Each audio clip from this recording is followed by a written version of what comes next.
Hello all. Today we are going to discuss about the techniques of economic forecasting and methods of company analysis.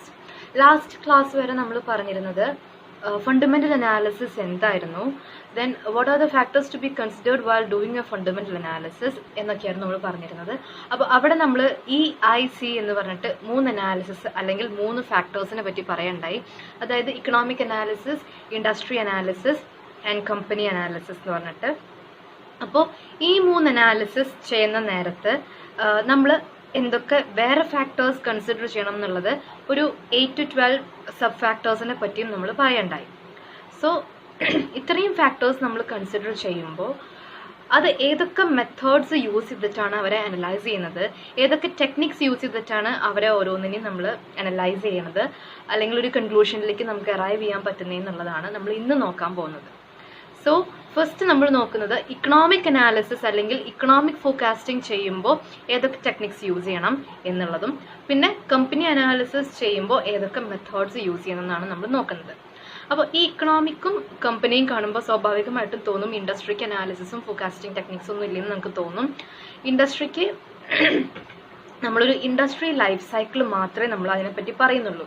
കാരണം ആ ഒരു ഇൻഡസ്ട്രിയിൽ out perform ചെയ്യുന്ന companies ഏതാണോ അവരുടെ analysis വെച്ചിട്ട് അവിടെ നിന്നൊരു ഇൻഫ്ലുവൻസ് നമ്മൾ ഡ്രോ ചെയ്തിട്ടാണ് നമ്മൾ ആ ഇൻഡസ്ട്രീനെ മൊത്തത്തിൽ നല്ലതാണോ അല്ലെങ്കിൽ അത്രത്തോളം പെർഫോമൻസ് ഇല്ലേ എന്നുള്ളത് നമ്മൾ പറയാം.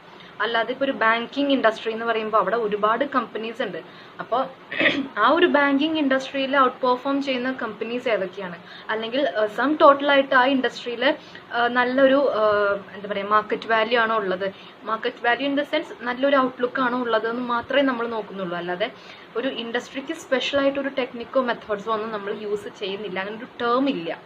സോ ഇക്കണോമിക് ഫോർകാസ്റ്റിങ്ങിന് യൂസ് ചെയ്യുന്ന കുറച്ച് ടെക്നിക്സ് ഉണ്ട്, അതുപോലെ കമ്പനി അനാലിസിസ് ചെയ്യാനായിട്ട് കുറച്ച് മെത്തേഡ്സ് ഉണ്ട്.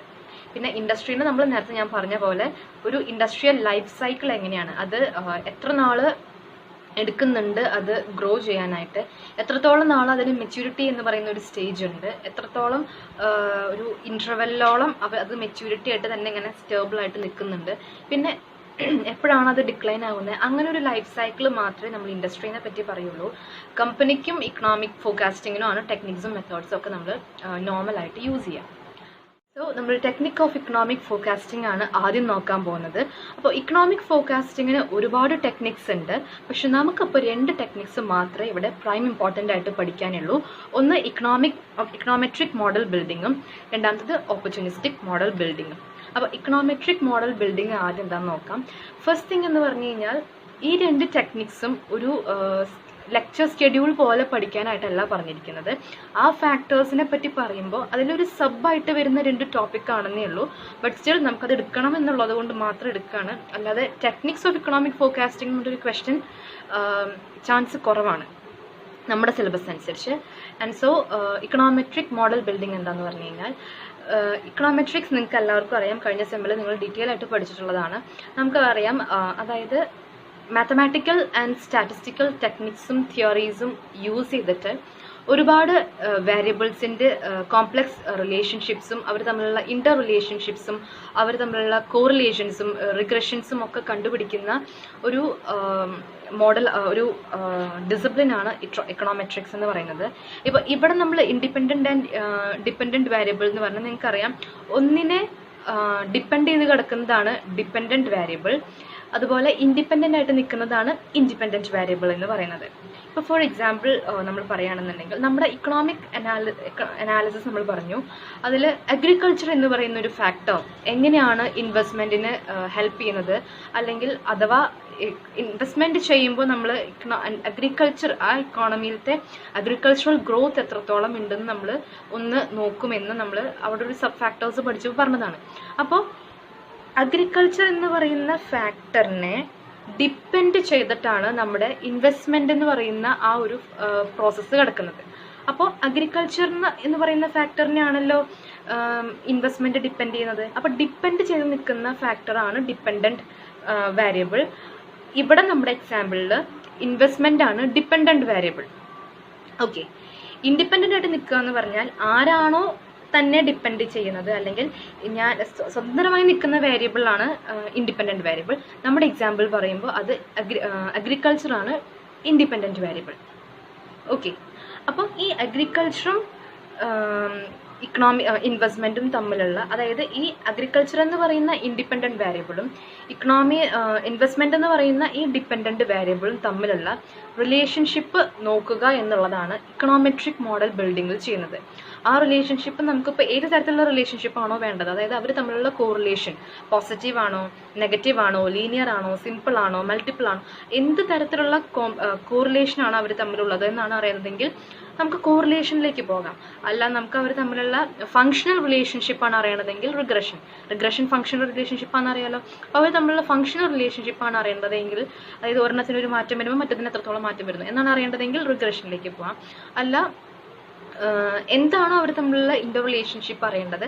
അപ്പോൾ അതിന് അറിയാൻ വേണ്ടിയിട്ട് നമ്മുടെ കയ്യിലുള്ള ഒരുപാട് statistical mathematical tools and techniques theories എല്ലാം യൂസ് ചെയ്തിട്ട് നമ്മളൊരു കൺക്ലൂഷനിലേക്കോ ഇൻഫറൻസിലേക്കോ അറൈവ് ചെയ്യുന്ന ആ ഒരു സ്റ്റേജ്, അല്ലെങ്കിൽ അതിനെ നമ്മളെ ഹെൽപ്പ് ചെയ്യുന്ന ഒരു ടെക്നിക്കാണ് ഇക്കണോമെട്രിക് മോഡൽ ബിൽഡിംഗ് എന്ന് പറഞ്ഞാൽ. അത് നമ്മളൊരു മോഡൽ ക്രിയേറ്റ് ചെയ്യുക എന്ന് പറഞ്ഞു കഴിഞ്ഞാൽ കുറച്ച് ഫാക്ടേഴ്സ് ഇപ്പോൾ നമ്മൾ കേട്ടിട്ടുണ്ടാവും. F equal to a function of എന്നൊക്കെ പറഞ്ഞിട്ട് ഇക്കണോമിക്സിൽ നിങ്ങൾ കേട്ടിട്ടുണ്ടാവും.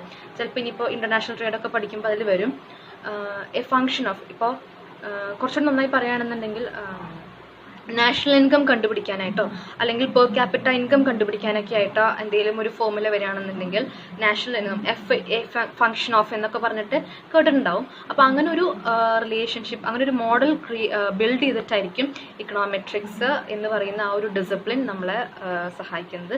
അപ്പോൾ ഇക്കണോമെട്രിക് മോഡൽ ബിൽഡിംഗ് എന്ന് പറയുന്നതാണ് ഇക്കണോമിക് ഫോർകാസ്റ്റിങ്ങിനെ ഹെൽപ്പ് ചെയ്യുന്ന ഒരു ടെക്നിക്ക്. ഇക്കണോമെട്രിക്സിനെ പറ്റി നിങ്ങൾക്ക് ഒരുപാട് എഴുതാനുണ്ടാവും. കഴിഞ്ഞൊരു സെമ്മിൽ വളരെ ഡീറ്റെയിൽ ആയിട്ട് പഠിച്ചിട്ടുള്ളതാണ്.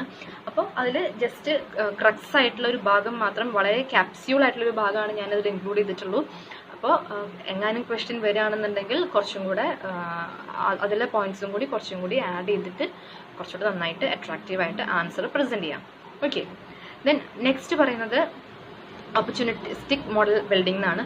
സെക്കൻഡ്, അപ്പോൾ ഇക്കണോമെട്രിക് മോഡൽ ബിൽഡിംഗ് മനസ്സിലായെന്ന് വിചാരിക്കുന്നു. അതായത് ഇൻഡിപെൻഡൻറ്റ് ആൻഡ് ഡിപ്പെൻഡൻറ്റ് വേരിയബിൾസിൻ്റെ റിലേഷൻഷിപ്സ് നല്ല പ്രിസൈസ് ആയിട്ട് ക്ലാരിറ്റിയോടുകൂടി അറിയാനായിട്ട് നമ്മൾ കുറച്ച് mathematical and statistical models use ചെയ്തിട്ട് പറയുന്നതിനെയാണ് നമ്മൾ ഇക്കണോമെട്രിക് മോഡൽ ബിൽഡിംഗ് എന്ന് പറയുക. ഇക്കണോമിക് ഫോർകാസ്റ്റിങ്ങിൽ അതെങ്ങനെ നമുക്ക് നമ്മുടെ ക്വസ്റ്റൻ അനുസരിച്ച് അത് എങ്ങനെ നമുക്ക് ആൻസർ എഴുതാം, മോൾഡ് ചെയ്യാം എന്നുള്ളതാണ് ഞാൻ നേരത്തെ പറഞ്ഞിട്ടുള്ള അഗ്രികൾച്ചറും ഇൻവെസ്റ്റ്മെൻറ്റുമായിട്ട് ഞാൻ പറഞ്ഞിട്ടുള്ളത്.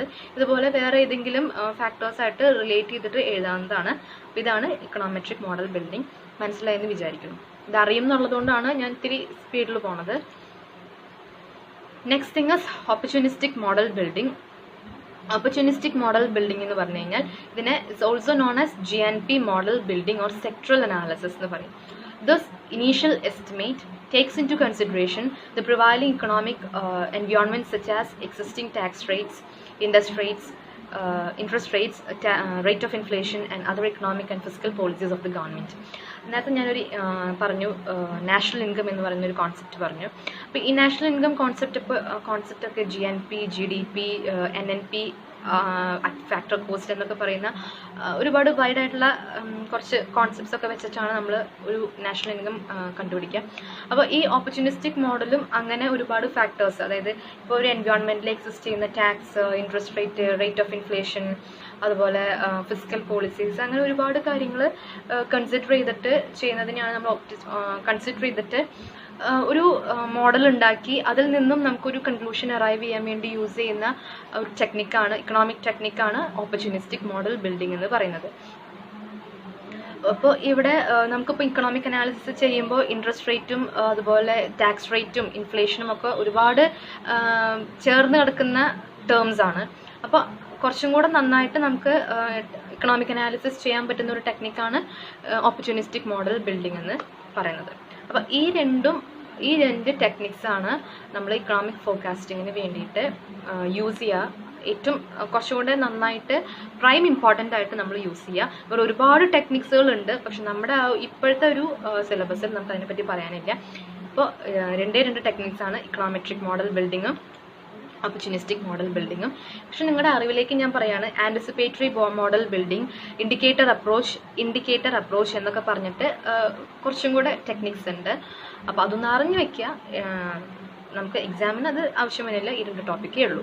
കിട്ടിയെന്ന് വിചാരിക്കണം. ഇനി ഇപ്പോൾ ഇത് രണ്ടുമാണ് ടെക്നിക്സ് ഓഫ് ഇക്കണോമിക് ഫോർകാസ്റ്റിംഗ്. ഇനി നമ്മൾ പറയാൻ പോകുന്നത് മെത്തേഡ്സ് ഓഫ് കമ്പനി അനാലിസിസ്. വളരെ ഷോർട്ടായിട്ടുള്ള ടോപ്പിക്കാണ്. മെത്തേഡ്സ് ഓഫ് കമ്പനി അനാലിസിസ് എന്ന് പറയുമ്പോൾ നമ്മൾ ഏറ്റവും കൂടുതൽ കേട്ടിട്ടുള്ള ടോപ്പിക്കാണ് റേഷ്യോ അനാലിസിസ് എന്ന് പറഞ്ഞാൽ. ഇപ്പോൾ റേഷ്യോ അനാലിസിസ് എന്ന് പറഞ്ഞു കഴിഞ്ഞാൽ ഒരു കമ്പനിയിലെ ഫണ്ടമെൻ്റൽ എന്ന് നമ്മൾ കൺസിഡർ ചെയ്യുന്ന അവരുടെ ഫണ്ടമെൻ്റൽ ആയിട്ടുള്ള ഫിനാൻഷ്യൽ സ്റ്റേറ്റ്മെൻറ്റ്സ്, അതായത് ജേർണൽ തൊട്ട് ഒരു ബാലൻസ് ഷീറ്റ് അവസാനിക്കുന്നത് വരെയുള്ള ആ ഫിനാൻഷ്യൽ സ്റ്റേറ്റ്മെൻറ്റ്സ് എടുത്ത് അവരുടെ നമ്മുടെ റേഷ്യോ, പലതരത്തിലുള്ള റേഷ്യോസ് യൂസ് ചെയ്തിട്ട് നമ്മളൊരു കൺക്ലൂഷനിലേക്ക് എത്തുന്നു. അതനുസരിച്ച് ഇപ്പോൾ EPS, പ്രൈസ് ഏർണിംഗ് റേഷ്യോ എന്നൊക്കെ പറഞ്ഞിട്ടുള്ള ഒരുപാട് റേഷ്യോസ് നമ്മൾ കണ്ടുപിടിച്ചിട്ട് ഒരു കൺക്ലൂഷനിലേക്ക് എത്തി. അവിടുത്തെ സ്റ്റോക്ക് ഔട്ട് പെർഫോമിംഗ് ആണോ, ഒരേൽസ് ആ കമ്പനി തന്നെ ഔട്ട് പെർഫോമിംഗ് ആണോ, നല്ലൊരു ഗുഡ് വിൽ ആ കമ്പനിക്ക് ഉണ്ടോ, നല്ലൊരു മാർക്കറ്റ് വാല്യൂ അതിൻ്റെ ഷെയറിനുണ്ടോ എന്നുള്ളതൊക്കെ നമ്മൾ അനലൈസ് ചെയ്യാനായിട്ട് നമ്മളെ ഹെൽപ്പ് ചെയ്യുന്ന ഒരു ഫാക്ടറാണ് ratio analysis. So it is useful when converting raw financial statement information into a form that makes easy to compare firms of different size. അപ്പോൾ റേഷ്യോ അനാലിസിസ് പറയുന്നതാണ് നമ്മൾ കമ്പനി അനാലിസിസിന് വേണ്ടി യൂസ് ചെയ്യുന്ന നേരത്തെ പറഞ്ഞ പോലത്തെ ഒരു പ്രൈം ടെക്നിക് അല്ലെങ്കിൽ ഒരു മെത്തേഡ് എന്ന് പറയുന്നത്. അപ്പോൾ റേഷ്യോ അനാലിസിസ് എന്ന് പറഞ്ഞിട്ടുണ്ടെങ്കിൽ ഇത്രയും ടൈപ്സ് ഓഫ് റേഷ്യോ അനാലിസിസ് ആണുള്ളത്. അതായത് പ്രോഫിറ്റബിലിറ്റി റേഷ്യോ, ലിക്വിഡിറ്റി റേഷ്യോ, ഡെപ്റ്റ് ratio, asset utilization ratio, market value ratio. ഇത്രയും റേഷ്യോസ് ആണ് നമ്മൾ പറയുന്നത്. അതിൽ profitability ratio measure the earnings power of a firm. Liquidity ratio measures the ability of a firm to pay its immediate liabilities. Then debt ratio measure the firm's ability to pay the debt obligations over the time. Then asset utilization ratio measures the firm's ability to use its assets efficiently. Then market value ratio reflect the market value of the stocks and the firm. അപ്പോൾ ഇത്രയും ratios ഉണ്ട് എന്ന് പറയുന്ന ഒരു intro പാർട്ടിന് വേണ്ടിയിട്ടാണ് ഈ റേഷ്യോസിൻ്റെ ടൈപ്സും കാര്യങ്ങളും ഒക്കെ എഴുതിയിട്ടുള്ളത്. നമുക്ക് ഇവിടെ നമ്മൾ യൂസ് ചെയ്യുന്ന റേഷ്യോസ് എന്ന് പറയുന്നത് ഇത്തരം റേഷ്യോസ് ആണ് നമ്മൾ ഫണ്ടമെൻ്റൽ അനാലിസിസിന് ഫണ്ടമെൻ്റൽ സ്റ്റേറ്റ്മെൻറ്റ്സ് ഉപയോഗിച്ചിട്ട് ഫണ്ടമെൻ്റലായിട്ട് യൂസ് ചെയ്യുക. Okay, first thing is earnings per share, then price to earnings ratio, projected earnings growth ratio, price to sales ratio, price to book ratio, dividend payout ratio, dividend yield ratio, book value per share, returns on equity. Okay, അപ്പോൾ ഇതിൻ്റെ detailed ആയിട്ടുള്ള not ഞാൻ PDF ആയിട്ട് send ചെയ്യും. ഇപ്പോൾ just എന്താണ് ഈ earnings per share എന്നുള്ളതൊക്കെ ഞാൻ പറയുള്ളൂ. സോ ഏർണിങ്സ് പെർ ഷെയർ എന്ന് പറഞ്ഞാൽ net earnings per by outstanding shares. നമ്മുടെ കമ്പനിക്ക് എത്രത്തോളം ഏർണിങ്സ് ഉണ്ട് അത് ഡിവൈഡഡ് ബൈ എത്ര നമ്പർ ഓഫ് ഷെയർസ് ആണ് നമ്മൾ ഇഷ്യൂ ചെയ്തിട്ടുള്ള ഔട്ട്സ്റ്റാൻഡിങ് ആയിട്ടുള്ളത് എന്നുള്ളതാണ്.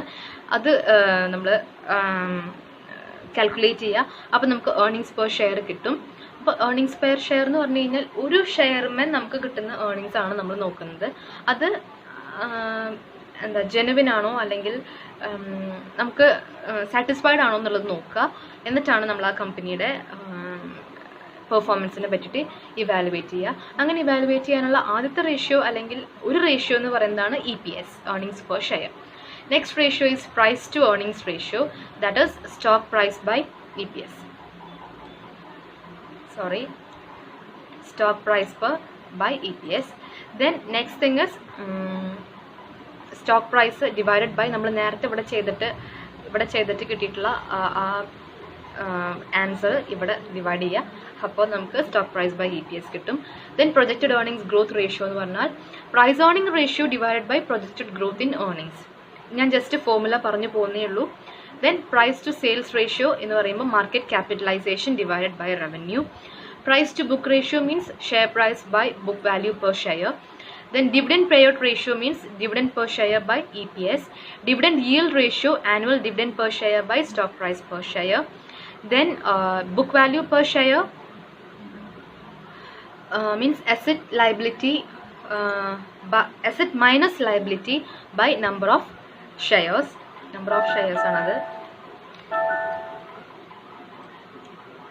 Then return on equity, net income by book value.